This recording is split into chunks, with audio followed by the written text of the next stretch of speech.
ಅಂದದ ಚೆಲುವೆ ಒಬ್ಬಳೆ ನಿಂತಿರುವೆ ಹಸಿರು ಸೀರೆ ಮಲ್ಲಿಗೆ ಮುಡಿದು ಯಾರಿಗೆ ಕಾದಿರುವೆ ಬಾ ಭೂಮಿಯ ನಿನ್ನೊಡಲಲ್ಲಿ ನಾನಾಡುವೆನು ಬಾ ಪ್ರೇಮಿಯ ನಿನ್ನೆದೆಯಲ್ಲಿ ಓಲಾಡುವೆನು ಈ ಅಂದ ಚಂದವೆಲ್ಲ ಯಾರಿಗಾಗಿ ಹೇಳೆಯ ದೇವತೆ ದೇವತೆ ದೇವತೆ ದೇವತೆ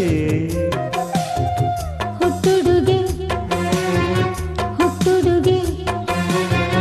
ಹುಟ್ಟುಡುಗೆ ಹೆಂಡತಿಯ ಗಂಡನು ದೇವತೆ ಎನ್ನುವುದು ವಾಡಿಕೆ